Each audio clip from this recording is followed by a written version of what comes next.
তো তাদেরও যে চিফ যার নাম হচ্ছে সং, সে সবাইকে বলে এই ঘটনা নিয়ে পুলিশের অনেক বদনাম হয়েছে, তার উপর সরকারের উপর পাবলিকের চাপ আরো বাড়ছে, তাড়াতাড়ি কিলারকে ধরে এই কেস শেষ করতেই হবে। আর 20 দিন ধরে হ্যাং এই কেসটা হ্যান্ডেল করছে, তো এজন্য আমি চাই হ্যাং এর সাথে জনকেও এই কেসের দায়িত্ব দিতে। কিন্তু এই ব্যাপারটা ক্যাপ্টেন হ্যাং মোটেও পছন্দ করে না। আর এখানে একটা বিষয় লক্ষ্য, ডিপার্টমেন্টে তাদের দুজনের ছোট্ট প্রতিদ্বন্দ্বিতাও রয়েছে, মানে দুজনে আর কি প্রমোশনের দৌড়ে রয়েছে। তো যাই হোক, এখানে ওদের যে চিফ সে দুজনকেই বলে তোমরা দুজনে এই কেসে একসাথে কাজ করবে যাতে এই কেসটা তাড়াতাড়ি সলভ হয়। এটা কোনো ব্যক্তিগত কেস নয়, এটা আমাদের পুলিশ ডিপার্টমেন্টের মান সম্মানের কেস। আর তারপর আমরা দেখি চিফ করে কি জংকে পার্সোনাল কিছু কথা বলার জন্য তাকে ডাকে এবং জংকে বলে এই কেসটা দ্রুত সলভ না হলে আমি প্রমোশন পেয়ে পুলিশ সুপার হতে পারবো না, তো আমি চাই তুমি দ্রুত এই কেসটা সলভ করো, তারপর আমি পুলিশ সুপার হব আর তুমি চিফের পোস্টটা নেবে। তো তখন জং বলে সিনিয়রিটির দিক দিয়ে বিবেচনা করলে তো চিফের পোস্টটা ক্যাপ্টেন হ্যাং এর পাওয়া উচিত, তার প্রমোশন আগে পাওয়া উচিত। কিন্তু তখন বর্তমান চিফ বলে দেখো হ্যাং এই পোস্টের যোগ্যই না, ও আসলে খুবই সংকীর্ণ মনে এবং ইউজলেস একটা পুলিশ অফিসার, আর তুমি খুবই ডেডিকেটেড, পরিশ্রমী এবং ভালো মেন্টালিটির একটা পার্সন, তুমি এই পোস্টের জন্য যোগ্য। তো এখানে আমি সবার উদ্দেশ্যে বলে নিই, আমরা যে এখানে জংকে দেখতে পাচ্ছি সেই কিন্তু আমাদের এই সিনেমার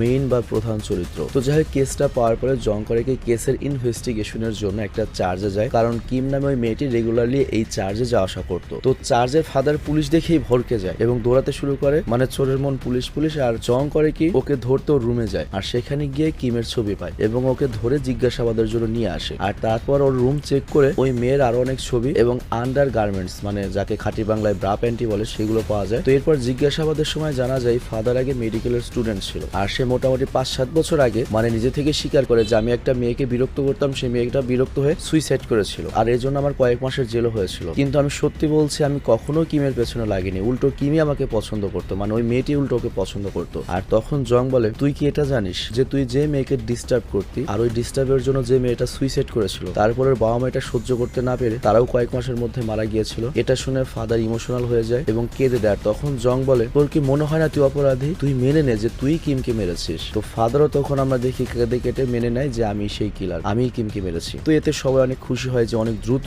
জং এই কেসটা সলভ করে ফেলেছে। কিন্তু এই কথা যখন ডিটেকটিভ হ্যাং জানতে পারে, মানে তার প্রতিদ্বন্দ্বী, তার ব্যাপারটা খারাপ লাগে আর তার মনে একটা প্রশ্ন আসে যে এটা আসল কিলার নয়, হয়তো অন্য কোনো প্রেশারের উপরে সে তার দোষ মেনে নিয়েছে। আর তারপর সে করে কি ফাদারের সকল হিস্ট্রি চেক করে, আর তারপর সেও গিয়ে অনেক কিছু ফাদারকে জিজ্ঞেস করে এবং ফাদারকে যখন হ্যাং জিজ্ঞাসাবাদ করে তখন আমরা বুঝতে পারি ওই ফাদারের জন্য যেহেতু একটা মেয়ে সুইসাইড করেছে এবং তার বাবা মা মরেছে, সেই অপরাধ বোধ থেকে নিজেকে শাস্তি দেওয়ার জন্য সে মূলত কিমকে হত্যা করে সেই স্বীকারোক্তি দিয়েছিল। এর মানে কিমের খুনি এখনো বাইরে রয়েছে, সে অন্য কেউ। আর অলরেডি ফাদারের কিন্তু ওই মেয়ের কেসে শাস্তি হয়েছিল 6 মাসের জেল, তো ওকে পুলিশ ছেড়ে দেয়। কিন্তু জং যখন এটা জানতে পারে সে অনেক রেগে যায় এবং রেগে পুলিশ স্টেশনের দিকে